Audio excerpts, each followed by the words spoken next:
ప్రాంతీయ విద్వేషాలు రెచ్చగొట్టింది బారాస కాదా అంటూ తెలంగాణ మంత్రి పొన్నం ప్రభాకర్ ప్రశ్నించారు. బారాస కార్యనిర్వాహక అధ్యక్షులు కేటీఆర్ వ్యాఖ్యలపై ఆయన స్పందించారు. హైదరాబాద్ వాసులను కాంగ్రెస్ ఎన్నడూ విమర్శించలేదని, ఏపీ ప్రజలను గతంలో కేసీఆర్ దారుణంగా విమర్శించారని ఆరోపించారు. బారాస పని అయిపోయిందని సొంత పార్టీ నేత గాంధీ అంటున్నారన్నారు.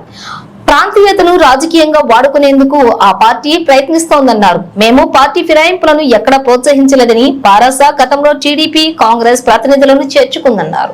పార్టీ ఫిరాయించిన బారాస మంత్రి పదవులు ఇవ్వలేదా అని పొన్నం ప్రశ్నించారు. 10 సంవత్సరాలు పరిపాలించిన వాళ్ళు 10 నెలలు కూడా ఓపిక పట్టలేకపోతే దాన్ని అసహనం అంటారా, అసమర్థత అంటారా, జ్ఞానం లేదంటారా, విజ్ఞానం విహీనం అయిపోయిందా తెలియదు. వాస్తవంగా ఈ అంశాన్ని ఒక్కసారి మనం ఫస్ట్ నుంచి తీసుకుంటే కాంగ్రెస్ పార్టీ కంఫర్టబుల్ మెజారిటీతో అధికారంలోకి వచ్చింది. దయచేసి మీరు కూడా గమనించాలి ఈ అంశాన్ని. ఎక్కడైనా నేను టీఆర్ఎస్ నాయకత్వాన్ని కూడా కోరుతున్నా, యావత్ తెలంగాణ ప్రజలు ఈ కీలకమైన ముఖ్యమైన అంశాన్ని దయచేసి గమనించాలి. మాకు మేముగా శాసనసభ్యుల్ని పార్టీ ఫిరాయింపులకు సంబంధించి ఎక్కడా ప్రోత్సహించలేదు. దీనిలో డాక్టరేట్ ప్రొఫెషనల్స్ టీఆర్ఎస్ పార్టీయే.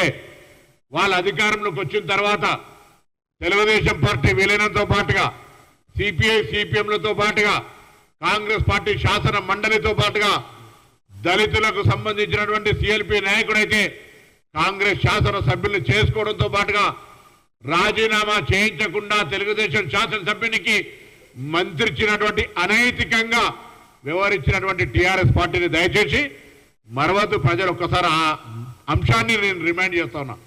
మేము అధికారంలోకి వచ్చిన తర్వాత మేము ఎన్నడూ పార్టీ ఫిరాయింపులను ప్రోత్సహించలే.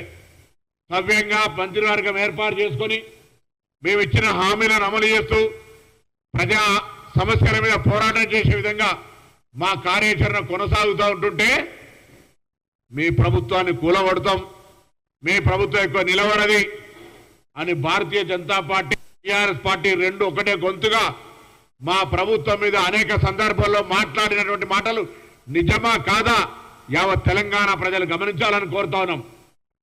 ప్రభుత్వాన్ని కూలగొడతామని, ఎన్నికైన ప్రజాస్వామిక ప్రభుత్వాన్ని కూలగొట్టి అలవాటున్న భారతీయ జనతా పార్టీ సహకారం తీసుకొని మీ ప్రభుత్వం నిలవది, ఎక్కువ రోజులు ఉన్నది, ఇది కూలిపోతుంది అని శాపనార్థాలు, పిల్లి శాపనార్థాలు మమ్మల్ని మొత్తంగా మా ప్రభుత్వం మనోధైర్యాన్ని దెబ్బతీసే విధంగా మాట్లాడింది టీఆర్ఎస్ బీజేపీ నాయకులు కాదా? అటువంటి సందర్భంలో ప్రజాస్వామ్యానికి వేదికగా జ్యోతిబా పూలే పేరు పెట్టుకుని ప్రజాభవన్ కు సచివాలయం, డాక్టర్ అంబేద్కర్ సచివాలయం సాక్షిగా ప్రజలందరికీ తలుపులు ఓపెన్ చేసి ముళ్ళ కంచెను తొలగించి ప్రజాస్వామిక పరిపాలన చేస్తూ ఉంటుంటే ఈ ప్రభుత్వం కూలద్దు, ఈ ప్రభుత్వం పేద ప్రజలకు న్యాయం చేయాలని శాసనసభ్యులు మా పార్టీకి వస్తూ ఉంటుంటే ఇలా వాళ్ళ మీద బురద చల్లుతా ఉన్నారు. మీరు చేస్తే రాజకీయ నీతి, మేము చేస్తే వ్యభిచారమా? ఎట్లా జరుగుతుంది? మీరు రాజకీయ పునరేకీకరణ అంటా ఉన్నారు అన్నాడు. అవును, నేను అడుగుతాను, మళ్ళీ కూడా చెప్తాను. మీకు ఆనాడు కంఫర్టబుల్ 80 మెజారిటీ వచ్చింది. 80 మెజారిటీ వచ్చినాక మీకు ఇబ్బంది లేదు. కానీ కాంగ్రెస్ పార్టీ ఒక దళిత సిఎల్పి లీడర్ అయితే ఓర్వలేక కాంగ్రెస్ పార్టీని బలహీనం చేయాలి, ప్రతిపక్ష గొంతు ఉండద్దని మేము అట్లా చేస్తలేమే. శాసనసభను 3-3:30 దాకా నడిపి ప్రతిపక్ష నాయకులు ఏం చెప్తే అది వినడానికి వేదిక శాసనసభ అవకాశం ఇస్తా ఉన్నాం. ఇందిరా పార్క్ దగ్గర ధర్నా చౌకులు ఇస్తా ఉన్నాం. ఇలా మేము ఎన్నడూ ప్రతిపక్ష గొంతు నొక్కుతలే నిరసనలు చెప్పుకుంటుంటున్నాం. కాళేశ్వరం పోతాం అంటే గ్రీన్ వే ఛానల్ ఇస్తా ఉన్నాం, ఏడు కొమ్మంటాడు కొమ్మంటా ఉన్నాం.